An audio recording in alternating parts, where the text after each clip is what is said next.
Welcome back to another video. Over the past year, I've recorded more than 70 videos that cover the topic of P2P lending in one way or another. I've also talked to more than 20 experts from the industry who are either running various platforms or lead their lending companies in which you can invest. Together with my own experience and research from the industry over the past few years, I certainly can see certain patterns which you might be unaware of if you are just starting out.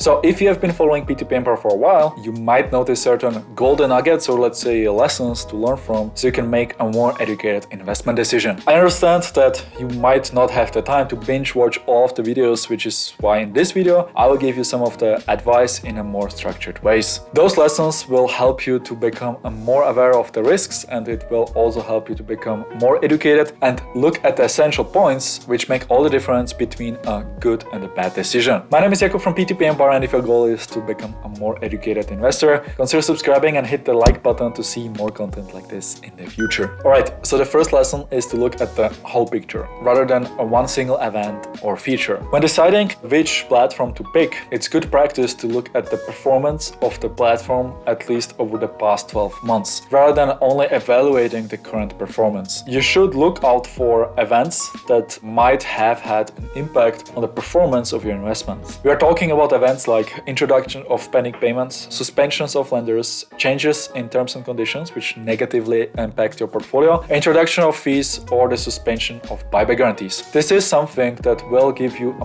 much better understanding of a platform rather than reading the latest Trustpilot reviews. Another important lesson is to ask the right questions and evaluate the answers. Many passive investors start asking questions often when it's too late. You can trust me that this can be a very expensive lesson. I've done this mistake myself, so I know what I'm talking about. Many shady platforms will avoid the answers to your questions or will try to discredit facts by ignoring them or focusing on just one part of the problem. Over the past 1.5 years, I've seen ridiculous answers from way too many shady platforms. If you are lacking the confidence to evaluate the answers to your critical questions, or you are perhaps not even sure what to ask, you can get our due diligence checklist, which will significantly reduce the chance that you will end up investing in a scam. The third lesson is to understand your investment. When investing in loans, you should keep in mind the security as well as the liquidity of your investment. Being able to evaluate the quality of your loan book and diversify across lenders and countries where you are at least familiar with the lending practices of the loan originators is certainly going to help you become a more educated investor. You should understand that the quality of the loan book has a direct impact on the performance of your portfolio, even more so than the financial report of the platform,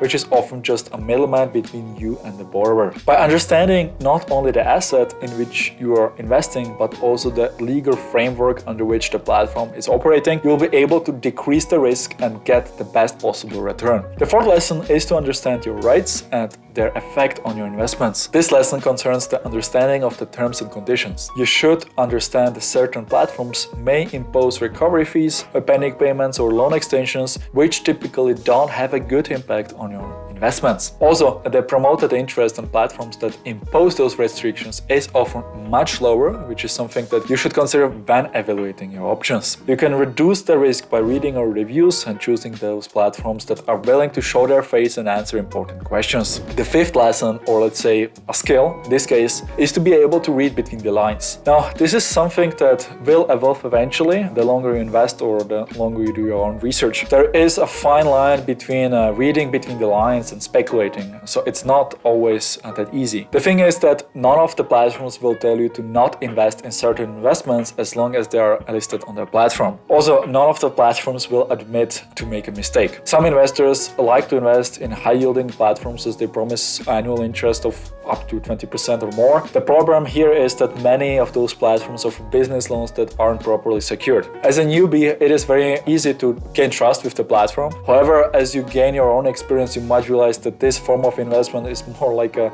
gamble rather than something you can actually count on. Always keep in mind that platforms are paid by the borrower or loan originator, so they are motivated to fund as many loans as possible, and it's up to you to pick the best ones. The sixth lesson is to not rely blindly on marketing statements. None of the platforms will warn you about negative news. Mintos will inform you about the suspensions of lenders also after they lock your money. Most of the platforms that have currently funds in recovery are also quite bad in informing you about the current recovery status. Instead, they will introduce some cashback bonuses or any other more pleasant features to distract you from the core issue. Some of the most ridiculous and misleading marketing messages have been published by Groupier and Fast Invest. Also, especially when it comes to crypto lending platforms, it is a common practice to mislead the users about some made-up licenses. Hiding behind shell companies and misleading the user is a common practice in the industry, which is something to keep in mind. Not to mention that some of the offered services are even illegal. Regardless of which platform you invest in, you have to understand the risks and evaluate whether it's worth the potential return. So those have been some of the biggest lessons that will help you to become a more confident investor. If you have any other lessons which you have learned from P2P lending, feel free to share them in the comments section below. So I hope you have learned something from this video. That's it from me today. Thanks for watching, and I will catch you in the next one.